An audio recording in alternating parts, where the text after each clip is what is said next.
Hi, welcome back to Outdoor Gear and Skills. I just want to do this video kind of as a recap of the 75 hard. I just finished that yesterday with several of my friends, and it's pretty good experience. I woke up this morning at 5:30. I still went out for a walk. I went a little bit longer than I normally do, and still just kind of got out there, still going to read another 10 pages of Cash Flow Quadrant today to kind of finish that book up. But I dropped 22 pounds. I'm feeling good. I know that I need to go down to about 170. That's where I feel like I need to be. But it was a great experience. I was really glad I did it. I did want to show you, this is the Quest peanut butter cups that I was talking about. And I do have a Reese's peanut butter cup. It's just an individual one here. But these ones have less than a gram of sugar for the 2 peanut butter cups. And they have 13 grams of carbs and 11 grams of protein. So I haven't eaten yet today. It's about noon here in Oregon, and I've just been holding back because I didn't want to go too crazy, because I started thinking I'm going to eat my peanut M&Ms and this and this and this, and then I thought I'm going to gain back all 20 pounds in one day, so I don't want to do that. So I've kind of been holding off, just being kind of the master of my own domain, if you're old enough for that Seinfeld reference. But I did just really quick want to kind of do a side-by-side taste test of these, because this is really what I've had. I haven't had any traditional candy or candy bars or anything like that. So I'm just going to open these up here. I want to kind of compare the size as well and see where things are for these. Now, if this peanut butter cup, this might be a little small, I'm not quite sure. But looking at the difference in size here, this is the Quest and this is the Reese's peanut butter cup. So it is, this one's a little bit bigger. So just want to do a side-by-side comparison here. So here is the Reese's peanut butter cup. So it was good, it's pretty soft chocolate. I do like these. I remember when you got your peanut butter, my chocolate, you got your chocolate, my peanut butter commercials way back in the 80s. So those are pretty good. The thing I really like about these Quest peanut butter cups is they have high protein in them, and, about 190 calories for the 2.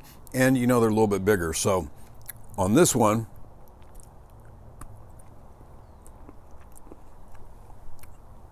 so just kind of show you, this one's Quest and this one's Reese's peanut butter cup.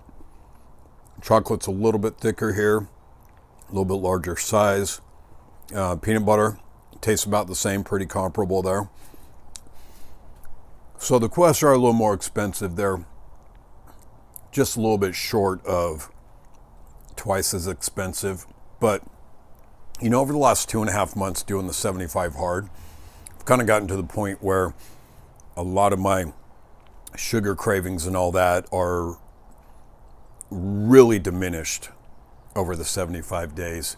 I've really gotten in the habit of eating a lot more vegetables, drinking V8. I really like the spicy V8.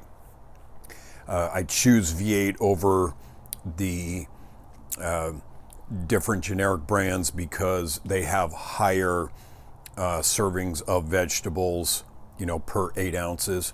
If I drink 12 ounces, that's 3 servings of vegetables. Some of the other ones at 12 ounces, it's only 2. So I really like doing that. One of the things I've done is when we go out to a restaurant, like Five Guys Burgers, I will get a burger in, I think burger in a box is what they call it, essentially without the bun, all the burger, all the vegetables, everything, on it, and just kind of eat it in a little bowl kind of thing. So that's nice, gets rid of the carbs. When we go to a place like Texas Roadhouse, I'll get a steak salad, so it's just loaded up with vegetables, and then it's got some steak in there, to kind of give me that protein satisfaction. and stuff like that, versus getting a steak with a small side salad. And so, it's been really good. Again, when some of my friends that were doing the 75 hard, they were doing some pretty restrictive diets or things like that. I wanted something that I could stick with long term, today, tomorrow, after that. I figure I am going to take a couple days to enjoy small portions of a couple things, that I've missed, like peanut M&Ms, that kind of thing. But, I'm not crazy going back in to other stuff. I am going to be adding back in a little more intermittent fasting to kind of prep me for when I go back east in a couple weeks and just start eating a bunch of good food out there. So I am going to do that. So intermittent fasting is part of my long-term eating style, as well as the Beachbody 2B, where I'm just adding in a lot more vegetables. I'm just being careful with the proteins and carbs and that kind of thing. So it's been great.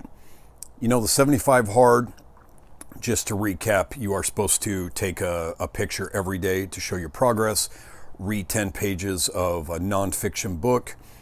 Supposed to do 2 workouts, 45 minutes each, not back to back. They have to be separated, and at least one has to be outdoors, regardless of the weather or the lighting conditions.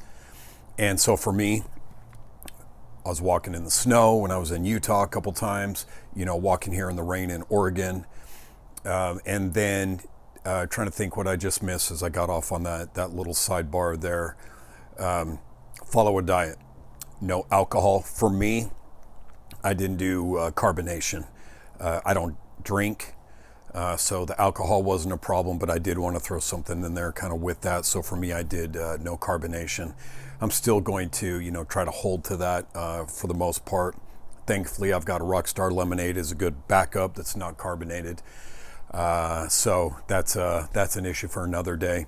But the thing I loved about the 75 hard is it just puts you in a mindset. You have to do some planning, and it puts you in a mindset of doing things every day for 2.5 months, things that most people won't do. I did have a few friends that started with us and for whatever reason, got off track. It's a hard thing to do. That's why they call it 75 hard. And it really is all about here, not so much here.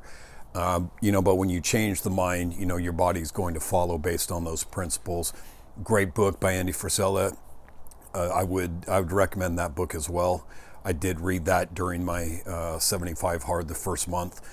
But it was great, and it's good preparation for dealing with unexpected circumstances. That's all going to come down to mental toughness, preparation, and all that. Those are great skills. When we're outdoors, a lot of things can go wrong. Things can happen that maybe we're not prepared for, and maybe that affects the way the gear that we pack. I used to go hike Mount Timpanogos in Utah at least once a year. That was my goal, to go do it at least once a year. And I'd take my Camelback Transalp, and I had a paracord, a really good knife. I had a first aid kit, a decent, robust hiking first aid kit, and I had an emergency bag. I had extra clothes, I had food, I had water. I went out there to do that hike with the mindset of I'm going to have everything I think I might need in case I get stuck, in case something happens. And that's, I think, really important as you're looking at your gear and your mindset for being out in the outdoors. It's just being prepared. Great. Leave me any comments. I'd love to hear if anyone has done the 75 hard, what your experience was. If you have any questions, I'll do my best to answer it as well. But I think it's a great mindset preparation for just uncertainty that happens in our lives, and in the COVID world that we live in and things like that. There's a lot of weirdness and uncertainty that can go on, and our preparation, our mental toughness really builds into that.